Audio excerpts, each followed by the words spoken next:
মেয়ে হিসেবে আমাদের প্রত্যেকের ভয়ঙ্কর রকম স্ট্রাগল আছে লাইফে, যে যেই সেক্টরেই থাকুক না কেন। শয়তান, তুই আমার দেহ পাবি কিন্তু মন পাবি না। যে বসে আরাম করে শপিং, ওইটা এবার একদমই ঈদে হয়নি।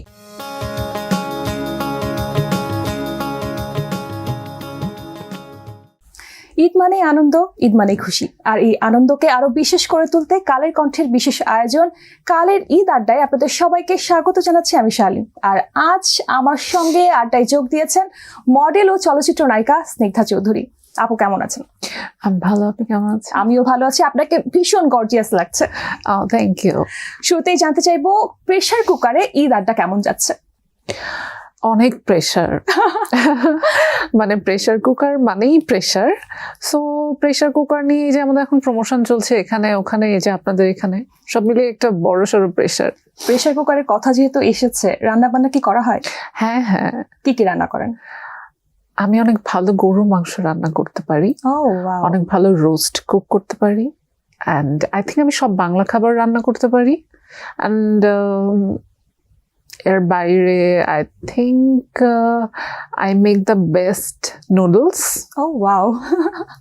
তাহলে এবারের ঈদে কি গরুর মাংস রান্না করা হচ্ছে? হ্যাঁ, ঈদে তো আমি অলওয়েজ রোস্টটা রান্না করি, আমার বাবা অনেক পছন্দ করে আমার হাতেরটা, তো ওটা তো ডেফিনেটলি করা হবে। আর অন্য কিছু করা হবে কিনা জানি না।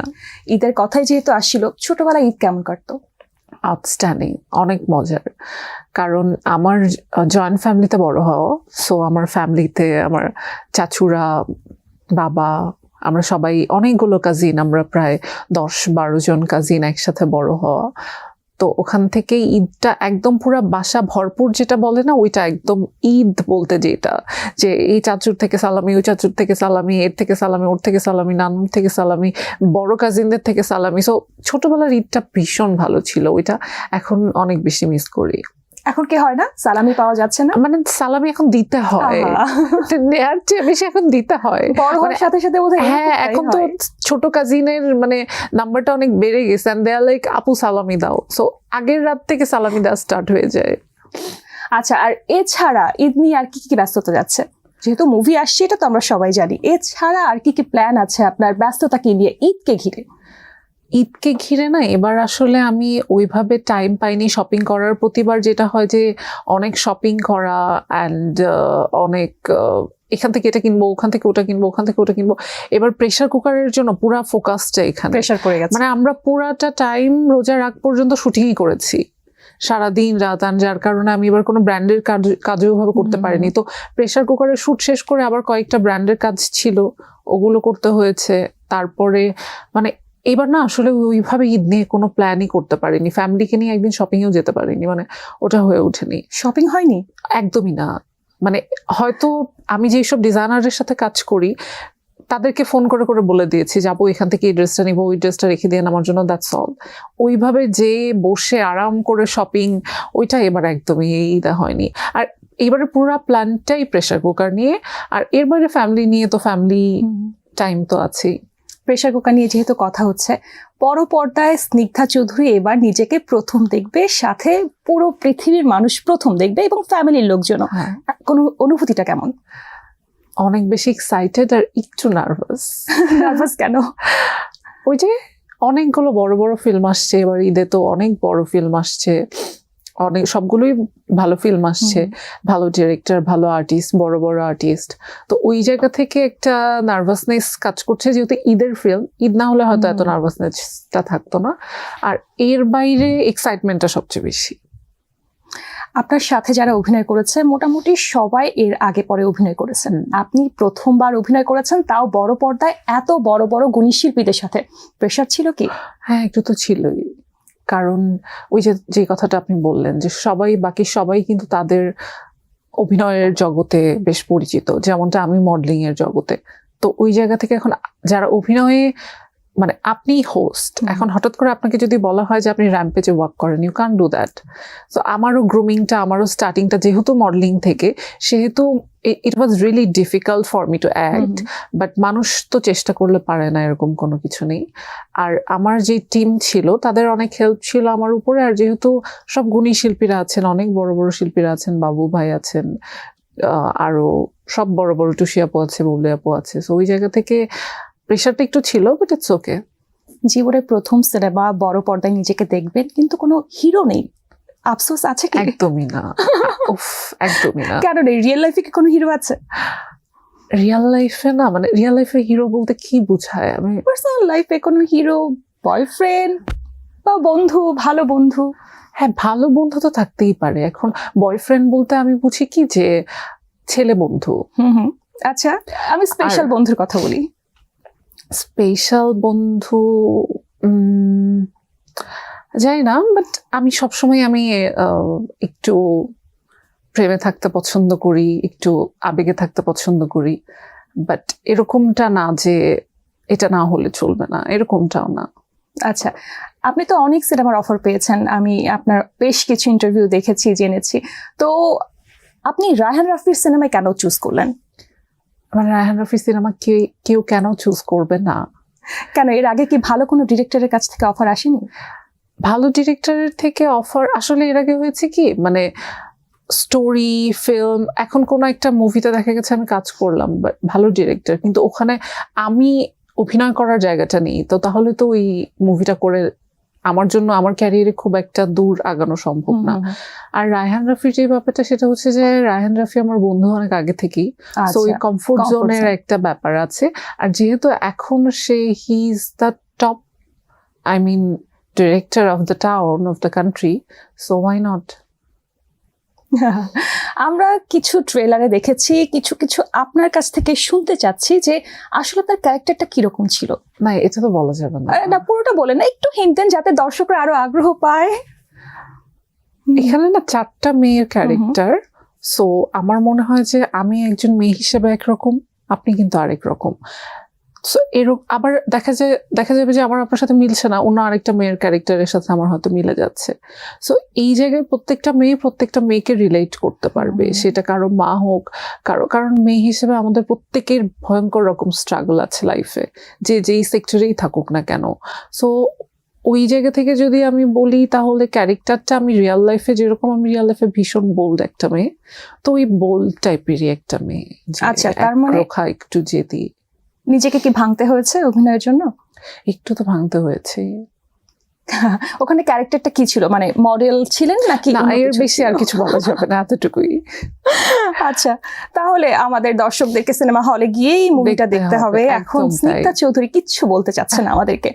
আচ্ছা, এরপর একটু জানতে চাইবো যে অনেক বোল্ড ছবি আমরা দেখেছি, অনেক বোল্ড ভাবে আপনি চলাফেরা করেন, ভালো লাগে দেখতে।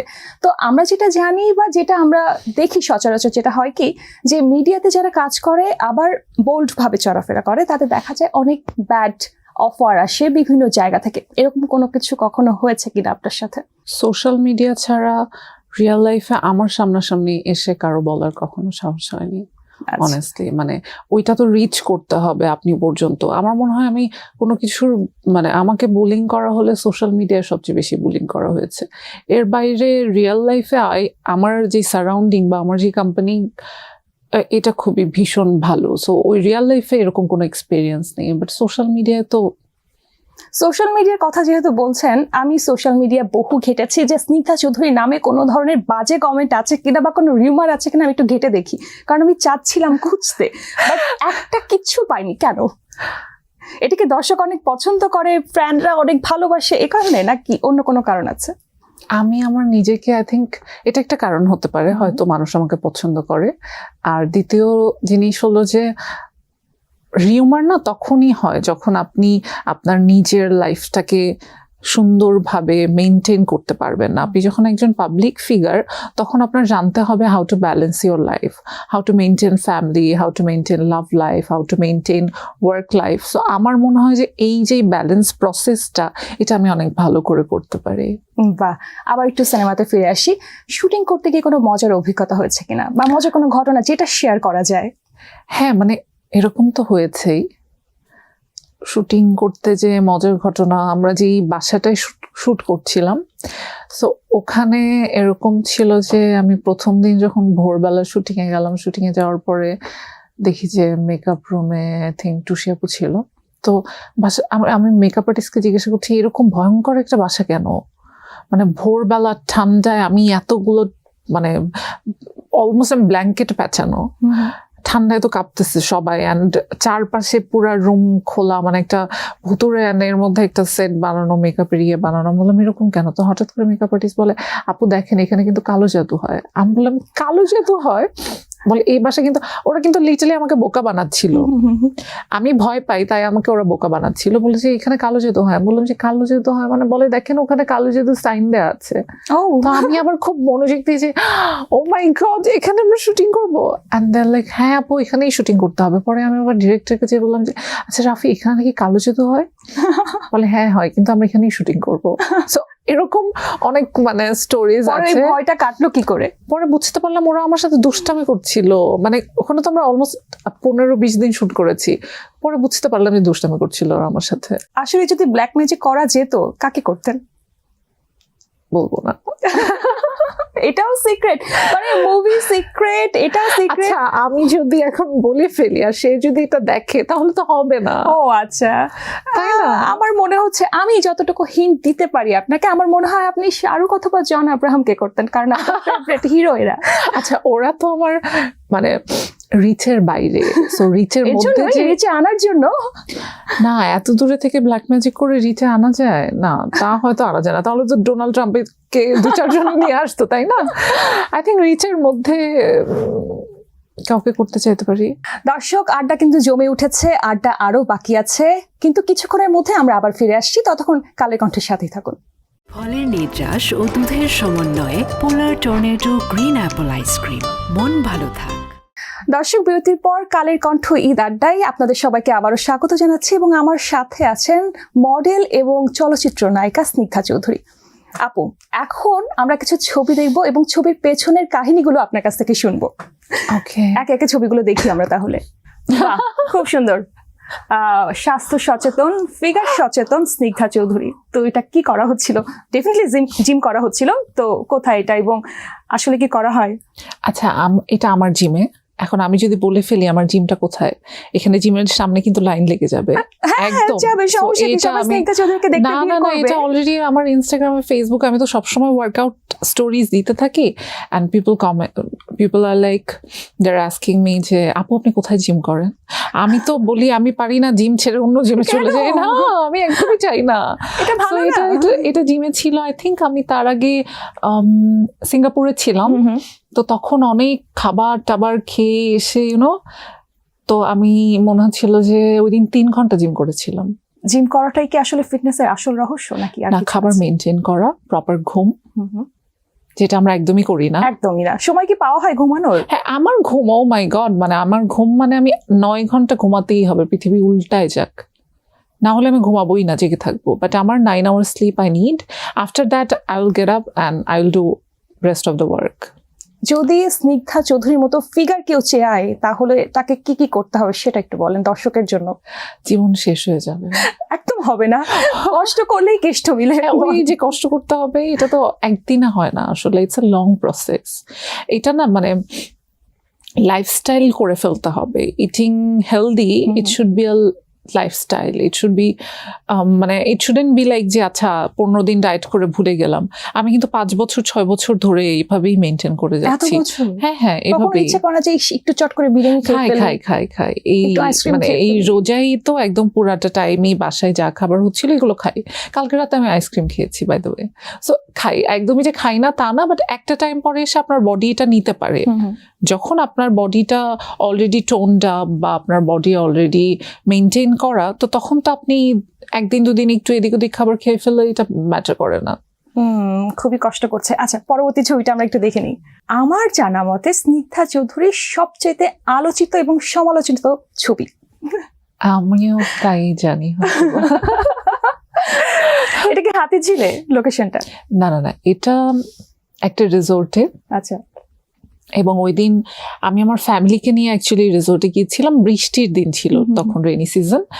অ্যান্ড হঠাৎ করে আমি এই ড্রেসটা জাস্ট সাথে নিয়ে নিলাম যে আচ্ছা যদি এরকম হয়, বৃষ্টি হয়, এটা পরে একটা ডান্স ভিডিও করবো, এরকম একটা ইয়ে ছিল। অ্যান্ড এই রিসোর্টে খুব সুন্দর একটা মানে দেখতেই তো পারছেন এই সিনারিটা, একটা নদী and then the whole environment. And all of sudden আমার রিসোর্টে যাওয়ার পরে এমন ঝুম বৃষ্টি, মানে ট্রাস্ট মি, মানে এরকম ঝুম বৃষ্টি আই থিঙ্ক আমি 10 বছর 12 বছরে পাইনি।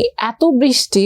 আমার ভাই আবার খুব ভালো ফটোগ্রাফি করে, ও ভিডিওগ্রাফি করে, তো ওর তোলা ছিল এই ছবিটা। মানে একদম র্যান্ডম একটা ফ্যামিলি ট্রিপে যেই তোলা ছবি, আর তারপরে তো দেখি সোশ্যাল মিডিয়ায় দেওয়ার পরে ও মাই god what just happened.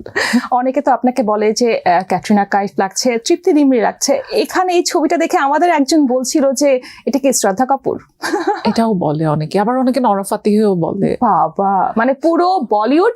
Bollywood আমি জানি না, আমাকে না আপনাদের, আমি না মাঝে মধ্যে ভাবি যে আমি কি চলে যাব নাকি বলিউডে। না, প্রক্সি দেওয়া যাবে। হ্যাঁ, এটা দেওয়া যাবে। আচ্ছা, নেক্সট ছবিটা আমরা একটু দেখি। বাহ, চমৎকার বোল্ড একটা পিকচার। কবেকার ছবি এবং কোথায় তোলা?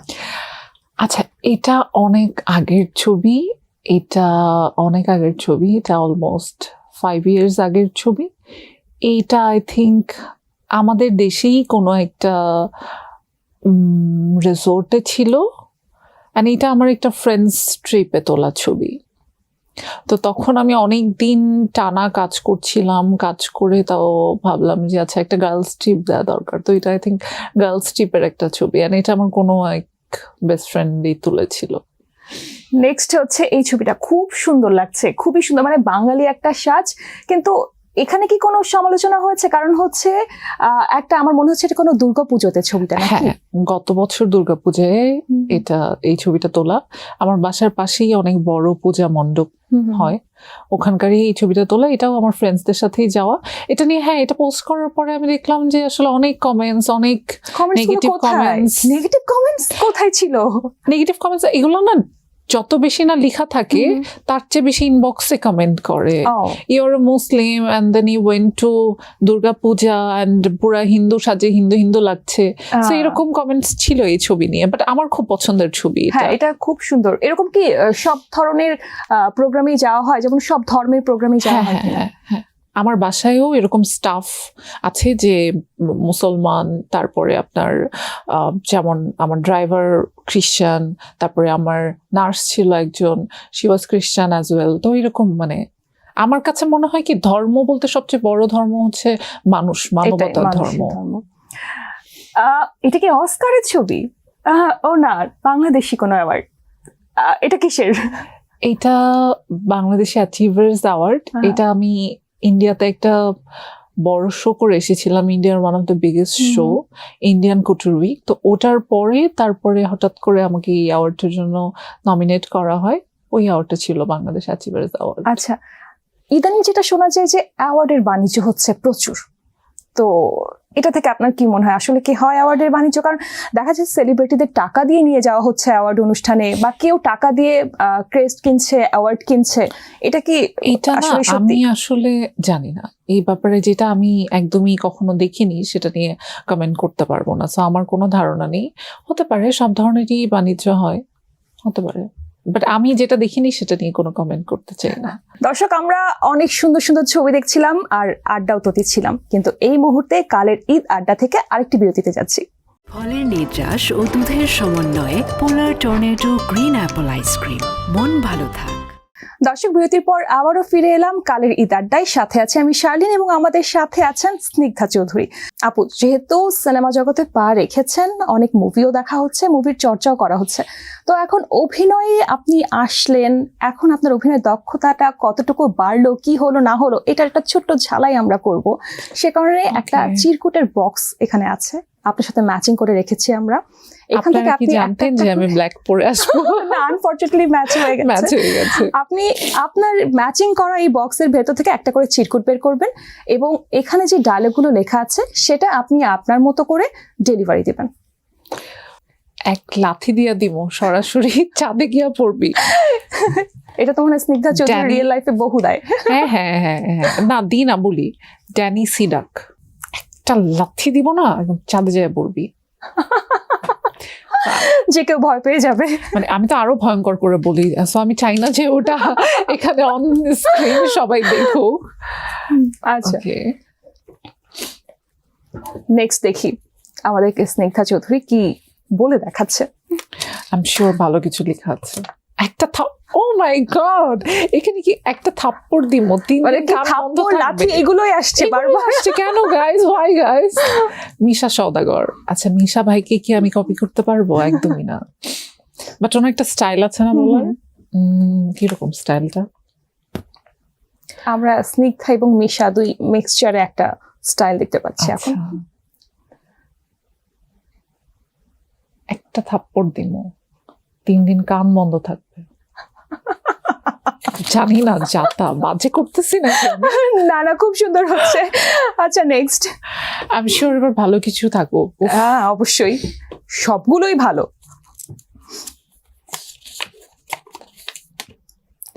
আমি কারো দয়া চাই না, আমি আমার অধিকার চাই। জয়া আহসান।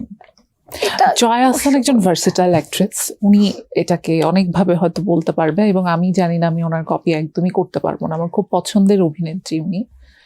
সো এটা জয়া আহসান বললে কিভাবে বলবেন? আমি কারো দয়া চাই না, আমি আমার অধিকার চাই। I mean, she is bold as well, so এটা হয়তো আরেকটু বোল্ড করে উনি বলবেন। মনে হচ্ছে রেগে বললো যে না আমি দয়া চাচ্ছি না, আমি অধিকার হ্যাঁ, চাচ্ছি। আমি ওনার একটা ক্রিস ক্রস মুভি দেখেছিলাম, যেটার আমি অনেক বড় ফ্যান। আচ্ছা, আর দুটো চিরকুট উঠালেই হবে। শয়তান, তুই আমার দেহ পাবি কিন্তু মন পাবি না। নায়িকা অঞ্জু ঘোষ। ওকে, এটা একদম অ্যাকশন মোডে, তাই না? শয়তান, তুই আমার দেহ পাবি কিন্তু মন পাবি না।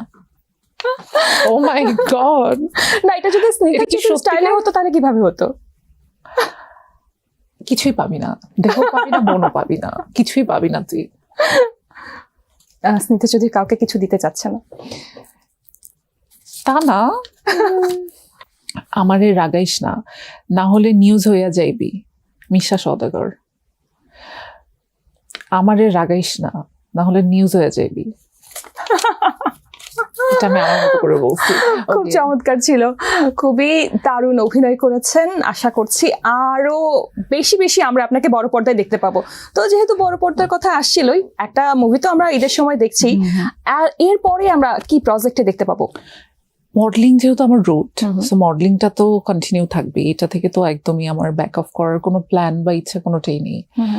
আর এর বাইরে আরো একটা যেটা মুভির কথা চলছে, এগুলো হয়তো বা এটার পরে, তারপরে একটু রিল্যাক্স হয়ে, একটু ঠান্ডা হয়ে তারপরে কারণ প্রেসার কুকারের প্রেসারটা নেওয়া যাচ্ছে না। নেওয়া যাচ্ছে না। হ্যাঁ, সো আচ্ছা। আর এছাড়া আপনি তো এসেছেন র্যাম্প থেকে, তারপরে হচ্ছে আপনি মুভিতে চলে এসেছেন। তো যেটা সচরাচর শোনা যায় যে র্যাম্পের লোকজন ঠিক মতো কথা বলতে পারে না, মুভিতে অভিনয় করতে পারে না, তাদের গেস্টার পশ্চারটা ওই অভিনয়ের মতো অভিনেতা অভিনেত্রীদের মতো হয় না। এটা কি আসলে ঠিক? কোনো প্রবলেম কি হয়েছে? এটা না, এটা একটা মিথ। আমার কাছে মনে হয় যে এটা সব মিথ যে সব সময় সত্য হবে এরকমটা না। র্যাম্প থেকে কিন্তু আপনি যদি বলিউডে দেখেন, আনুষ্কা শর্মা এসেছে র্যাম্প থেকে। রিসেন্টলি যে খুব ভালো কাজ করছে কৃতি সানন, সে এসেছে র্যাম্প থেকে। Deepika Padukone, she is from ramp. Even Deepika পাডুকোনে, আমি ইন্ডিয়াতে শো করতে যাই, দীপিকা পাডুকোনের টিচারের সাথে আমার দেখা হয়েছিল। অ্যান্ড দেন সে আমাকে খুব অ্যাপ্রিসিয়েট করে বললো যে তুমি আমাদের এখানে এসে অডিশন দাও। তো এরপরে তো সামহাও আমাদের ভিসা অ্যান্ড অল ইস্যুস হলো। তো এছাড়াও আরো অনেকেই কিন্তু র্যাম্প থেকে ইন্ডিয়াতে এসেছে। আমাদের দেশে এটা আসে না কেন আমি জানি না, হয়তোবা আমাদের দেশের ডিরেক্টররাও ওভাবে চিন্তা করেন না, তারা ওই মিথটাতেই বিশ্বাসী যে আচ্ছা মডেলরা অভিনয় করতে পারবে না। আবার মডেলরাও হয়তো চিন্তা করে যে আচ্ছা অভিনয় অনেক কষ্ট, কি দরকার 30 দিন ধরে শুটিং করার, আমি একদিনে শুট করি, আই এম ফাইন। তো আমার কাছে মনে হয় যে দুই সাইড থেকে যদি ওই চেষ্টাটা থাকে, ডিরেক্টররাও যদি র্যাম্প থেকে মডেলদেরকে অ্যাপ্রিসিয়েট করে মানে নায়িকা বানানোর প্রসেসটা স্টার্ট করে, এবং মডেল থেকে নায়িকা হওয়ার যে জার্নিটা এটাও যদি ডেডিকেটেড ভাবে মডেলরা করে, তাহলে আমার কাছে মনে হয় যে এটা খুব একটা কষ্টের কাজ না। মিডিয়াতে একটা কথা খুব শোনা যায়, সেটা হচ্ছে সিন্ডিকেট। দেখা যায় যারা কাজ করছে তারাই কাজ করছে, বা একটা গ্রুপিং তৈরি হচ্ছে। এরকম কোনো কিছুর ভেতরে কি পড়েছেন বা পেয়েছেন?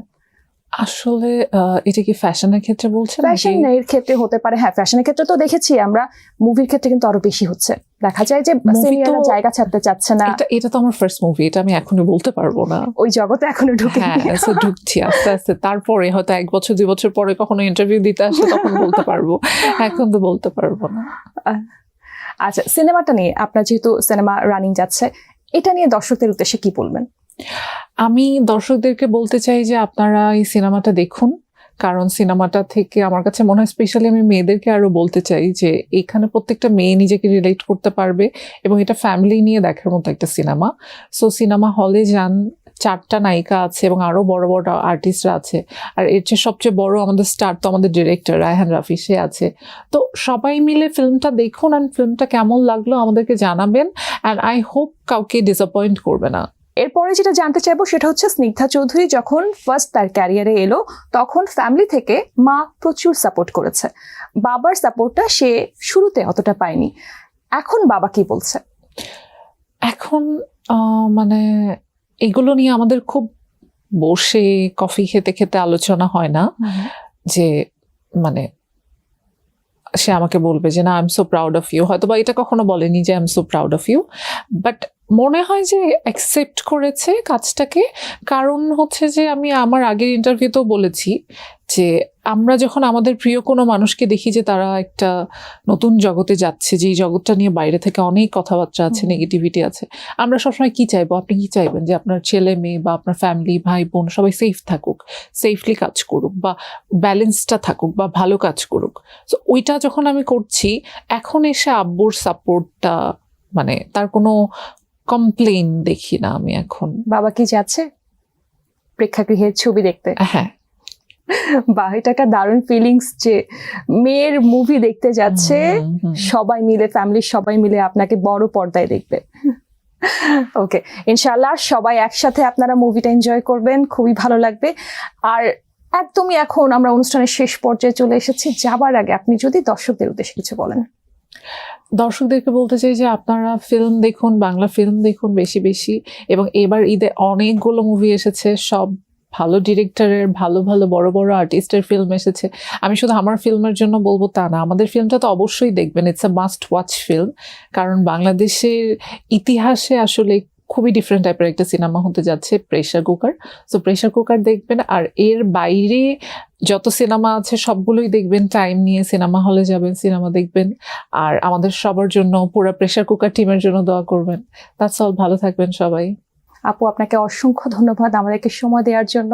আপনার ঈদ ভালো কাটুক এবং আশা করছি পরিবারের সবাই মিলে, সব স্তরের মানুষরা প্রেসার কুকার দেখতে যাবে এবং আপনিও ফ্যামিলি নিয়ে প্রেসার কুকার দেখবেন। আপনিও দেখবেন কিন্তু। ইনশাআল্লাহ, অবশ্যই। দর্শক, আজকের মতো এখানেই শেষ করতে হচ্ছে আমাদের আড্ডা। তবে কালের কণ্ঠ ঈদ আড্ডায় আবারও দেখা হবে নতুন কোনো অতিথিকে সঙ্গে নিয়ে। সে পর্যন্ত সবাই ভালো থাকুন আর দেখতে থাকুন কালের কণ্ঠ। সবাইকে আবারও ঈদের শুভেচ্ছা।